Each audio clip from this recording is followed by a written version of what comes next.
Universidad de Panamá, Centro Regional Universitario de Colón. Asignatura Historia de las relaciones entre Panamá y los Estados Unidos. Facilitador José Ángel Martínez Flores. Estudiantes Yenicel Blanford y Ana Ortega. Estudiantes segundo año de la licenciatura en Educación Primaria. Facultad Ciencia de la Educación. Escuela de Pedagogía. A continuación presentamos nuestro proyecto final que engrosa módulos que trabajamos en clase. Como primer tema tenemos el rechazo y las reacciones del convenio Filos-I, cuyo nombre real era el convenio de base.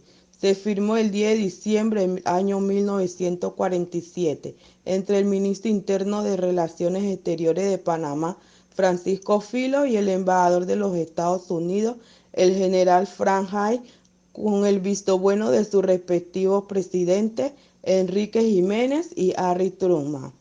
En él se acordaba la cesión a los Estados Unidos por un lazo prorrogable de 10 años de territorio para bases militares en Jasqué, Isla Grande, Isla Rey, Las Margaritas, Pocrí, Punta Mala, la base de Río Hato, Salud, San Blas, San José, Taboga, Tabodilla y Victoria. El acuerdo era una prolongación anterior de 1942 que permitía la instalación de bases militares durante la Segunda Guerra Mundial, bases que deberían desmantelarse un año después de la finalizada guerra. El arrendamiento de 14 sitios de defensa fuera de la zona del canal luego de finalizada la Segunda Guerra Mundial fue uno de los grandes retos que Panamá tuvo que enfrentar con los Estados Unidos a mediados del siglo XX. El 10 de diciembre de 1947, los gobiernos de Panamá y los Estados Unidos firmaron el convenio Filos-I para prolongar la presencia de 14 bases estadounidenses fuera de la zona del canal. La aprobación del mismo provocó reacciones de júbilo en la prensa de Estados Unidos. Periódicos como el Daily News, New York Herald, New York Times y Better Star, mostrando su complacencia por el acuerdo logrado. En Panamá, al conocerse la firma de este convenio, se produjeron protestas en contra de lo acordado. La Federación Estudiantil de Panamá declaró en contra abierta a todas las asociaciones federadas del país, y los líderes estudiantiles del Instituto Nacional declararon un paro general. Como siguiente tema tenemos el significativo histórico del Tratado Redmond-Eisenhower. Este fue firmado el 25 de enero de 1955, poco más de 20 días después del asesinato del presidente José Antonio Remón Cantera, entre el ministro de las Relaciones Exteriores de Panamá, Octavio Fábrega, y el embajador de los Estados Unidos, Selden Chapin. Estados Unidos y Panamá firmaron el Tratado Mutuo Entendimiento y Cooperación con el documento adicional denominado Memorándum de Entendimiento Acordado, mejor conocido como el Tratado Redmond-Eisenhower, que se estableció que los comisariatos ya no abastecerían a las naves en tránsito, que solo los norteamericanos residentes en la zona del Canal de Panamá podrán comprar en dichos establecimientos comerciales. Los ciudadanos panameños que residían en la zona del canal deberían pagar impuestos sobre la renta a la República de Panamá. Se le entregarían terrenos y edificios a Panamá, así como la tierra de Paitilla y la estación del ferrocarril. En aspecto social se asumía el compromiso de establecer condiciones laborables igualitarias en la zona del canal. A cambio, los Estados Unidos recibió autorización para realizar maniobras militares en Río Hato durante 15 años, lo que encajaba perfectamente con la política de la Guerra Fría, sin olvidar que el control de este sitio había sido una vieja aspiración de Washington. En reflexión, en teoría se establecía en que los trabajadores panameños tuviesen iguales ingresos y oportunidades con respecto a los estadounidenses. Como tercer tema tenemos los sucesos del 9 de enero de 1964. La tosudez de un grupo de soneitas era responsable de muchas de las desavenencias entre los dos países. Actitud unida a la indecisión política del gobernador Robert Fleming y el vacío momentáneo de las principales autoridades norteamericanas en Panamá, como la incapacidad de su suplente, son los ingredientes de una explosión nacionalista que empezó por un asunto relativamente trivial por el lleno simbolismo. Como cuarto tema tenemos las etapas negociadoras, rechazo de los proyectos del Tratado de Acuerdo Time 15, Declaración de Contadora, Panamá y la Organización de los Países No Alineados, el Tratado Montería y San José y el Tratado Torrijos-Carter. Acuerdo Time 15. La causa del conflicto entre los Estados Unidos y Panamá, formulada los entonces ministros de Relaciones Exteriores Juan Antonio Ta y se convirtieron en Acuerdo Time 15, firmado en la ciudad de Panamá el 7 de febrero de 1974. Estos principios servirían de discusión y negociación sobre las cuales se llegaría a un nuevo convenio. La declaración de contadora. Los grupos de contadoras fue una instancia multirreal propuesta en enero de 1983 por México a Colombia, a lo que se invitó a Panamá y Venezuela con el fin de promover conjuntamente la paz en Centroamérica. El estímulo original provino de un llamado realizado por el primer ministro sueco Olof Palme y los premios Nobel Gabriel García Márquez, Alfonso García Robles y Alba Midrá, a los presidentes de Colombia y México, Venezuela y Panamá para que actúen como mediadores para establecer la paz en Centroamérica, que se encontraban en medio de conflictos armados en Guatemala, El Salvador y Nicaragua, afectando este último al territorio de Honduras, conflictos que amenazaban con desestabilizar toda la región. La Organización de los Países No Alineados. En el movimiento de los países no alineados es una agrupación de estados conformada durante la Guerra Fría, el conflicto geopolítico e ideológico mundial de la segunda mitad del siglo XX, que se manifestó con el enfrentamiento indirecto entre la Unión Soviética y los Estados Unidos. La finalidad del movimiento de los países no alineados era conservar su posición neutral y no aliarse a ninguna de las superpotencias ya nombradas. Después del fin de la Guerra Fría, el movimiento de países no alineados sufrió falta de identidad, ya que el motivo de creación era tener un bando intermedio entre las dos superpotencias de la Guerra Fría. El Tratado Montería. Con motivo del fallecimiento del expresidente colombiano Alfonso López Michelson, algunos colaboradores del régimen militar alabaron las ejecutorías de aquel mandatario y en particular sus gestiones conducentes a la firma del antinacional Tratado Montería, suscrito el 22 de agosto de 1979 entre Colombia y la legítima tiranía torrijista. El Tratado Torrijos-Carter. Tratado firmado en Washington, Estados Unidos, el 7 de septiembre de 1977, entre el jefe del gobierno de Panamá, Omar Torrijos, y Jimmy Carter, presidente de los Estados Unidos de América. El tratado estableció la entrega de la administración del Canal de Panamá y el cierre de todas las bases militares estadounidenses en el territorio panameño.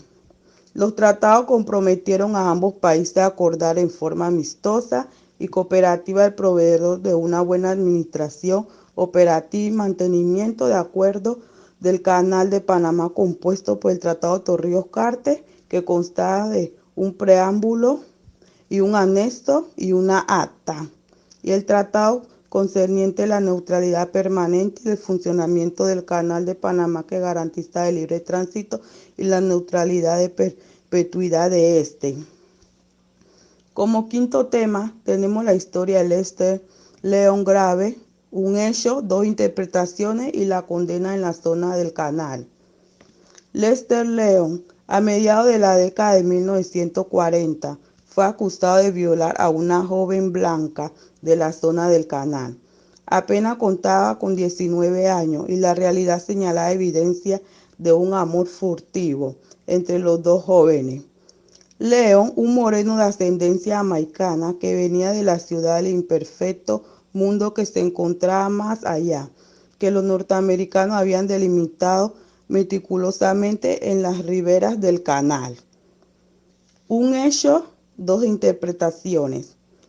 Pero León sabía muy bien que no lo había forzado, que ella se la había entregado por amor, un amor que fue creciendo con los años mientras ambos jugaban en la residencia canalera, dos niños inocentes iniciándose en los engranajes del romance. Condena en la zona del canal. Todo el peso de la ley cayó sobre Lester, panameño de descendencia antillana de 20 años. El origen y evolución histórico de los Sonians. Los antiguos pobladores de la desaparecida zona del canal fueron, por decirlo de una forma, muy afortunados en su forma de vivir. Entre 1904 y finales del siglo XX, estos habitantes provenientes de Estados Unidos estuvieron rodeados de muchos privilegios durante todo el tiempo que permanecieron en el suelo panameño.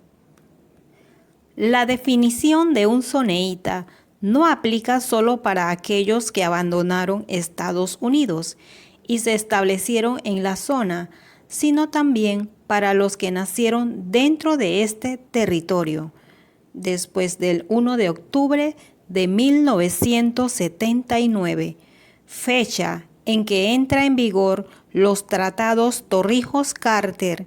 Todo el que naciere en la zona no era considerado soneíta.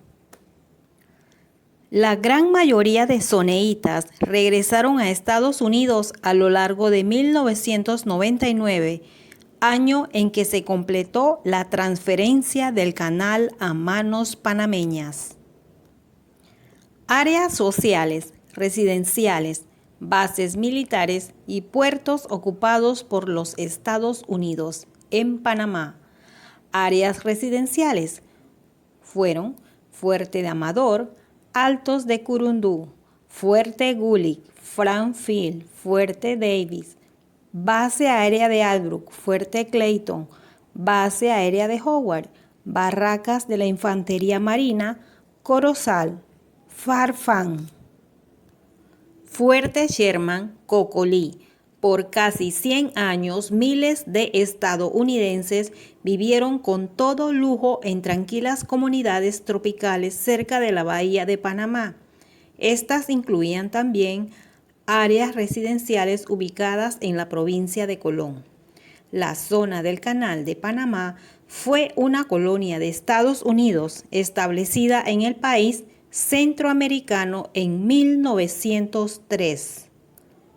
Se trataba de un área de 1.380 kilómetros cuadrados a lo largo del canal y controlada por Estados Unidos.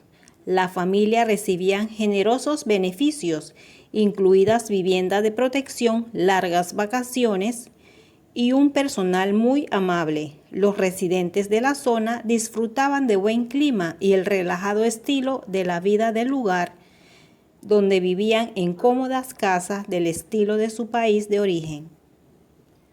Bases militares. Las bases militares norteamericanas fueron establecidas en Panamá a inicios del siglo XX para garantizar la seguridad de la recién construida vía interoceánica y se mantuvieron vigente hasta la firma de los tratados Torrijos-Carter en 1977. Que establecían que todos los territorios, tanto militares como civiles, que estaban bajo la jurisdicción de Estados Unidos, revertirían a Panamá de forma gradual hasta el año 2000. 1979, parte del sector de la Armada del Fuerte Amador. 1984, campo aéreo de la Armada de Albrook y pista de aterrizaje de Albrook. 1995, Fuerte Davis y remanente del Fuerte Gulick. 1996, Fuerte Amador. 1997, Estación de la Fuerza Aérea en Albrook. 1998, Quarry Hain. 1999, Barracas de los Marines. Estación Naval de Rodman. Puertos Balboa y Cristóbal. El Balboa fue inaugurado en 1909, luego de recibir su nombre actual, el cual se llamó Ancón Port. Fue restaurado por los estadounidenses al comienzo de la construcción del canal, lo que anteriormente fue una antigua zona del atraque de barcos franceses. El puerto de Cristóbal es uno de los puertos más antiguos en operación de Panamá. Etapas de reversión desde 1979 hasta el 31 de diciembre de 1999. 1979, en el Fuerte Amador se encontraba parte de las Fuerzas Armadas de Estados Unidos, el cuartel y vivienda de sus familiares. 1980-1982, en Colón revirtieron la estación de la Policía de Cristóbal en 1981, el área de depósito de Mount Hope 1982. 1983 al 1984, edificios del área del Depósito Aéreo de Panamá y casi 100 viviendas del Ejército en los Altos del Curundú fueron revertidos el 1 de octubre de 1983. 1991, viviendas, edificios, barraca y hasta una escuela ubicada en Cocosolo. En 1992, a finales del año, otros edificios en Altos del Curundú. 1993, en julio, se revirtió el área del campo en Chagres, que va desde la represa Madden, siguiendo por toda la riviera sur del lago Alajuela. 1994, el complejo médico del Hospital de Cocosolo transferido a la Caja de Seguro Social. 1995, dos fuertes, el de Espinar y Davis, ubicados en Colón. 1996, en octubre, Fuerte Amador, complejo de oficinas, teatros, vivienda. 1997, a principio del año, la finca de tanques de Arraiján en Julio Llanos de Curundú. 1998, en enero, Quarry Hain, sede del antiguo Comando Sur estadounidense. 1999, en el último año del tratado, se revirtieron muchas áreas que incluían muchas instalaciones: Fuerte Clayton, Fuerte Amador, Fuerte Sherman, Base Aérea Howard, Estación de Naval Rodman, entre otros. Hechos que desencadenaron los sucesos del 20 de diciembre de 1989. La invasión estadounidense de Panamá de 1989 fue un operativo militar del Ejército de los Estados Unidos. Llevó a cabo entre el 20 de diciembre de 1989 y el 31 de enero de 1990, con el propósito de capturar al general Manuel Antonio Noriega, gobernante de Panamá, quien era requerido por la justicia estadounidense por el delito de narcotráfico, así como neutralizar las fuerzas de defensa de Panamá. El operativo fue denominado Operativo Just Cause, Operación Causa Justa, por el Comando Militar estadounidense y produjo aproximadamente 3.000 muertos. La expresión "siempre estaremos bajo el paraguas del Pentágono" hizo falta algo: la abrogación del nefasto Pacto de Neutralidad que le da base a Estados Unidos para intervenir militarmente en Panamá, como lo hizo en 1989, cuando Torrijos firmó el tratado juntamente con el presidente Carter. Dijo con cierta amargura: "Siempre estaremos bajo el paraguas del Pentágono". Esta es una frase que ha trascendido a través de los años entre el pueblo panameño y el mal sabor que ha dejado, a pesar de que no existe presencia militar estadounidense en Panamá. Muchas generaciones han pasado y seguimos recordando que no somos libres del todo, Parece ser una garantía de seguridad el contar con un país tan grande, una potencia como lo es Estados Unidos, al cuidado en caso del peligro del canal. Pero va más allá de eso. En el Tratado de Neutralidad se acordó que el canal sería permanentemente neutral. Este acuerdo ha sido de eterna controversia y discusión de varios sectores de la vida nacional, principalmente por no tener fecha de vencimiento y por los derechos que se reservan los Estados Unidos de intervenir en la República de Panamá bajo ciertas condiciones unilaterales.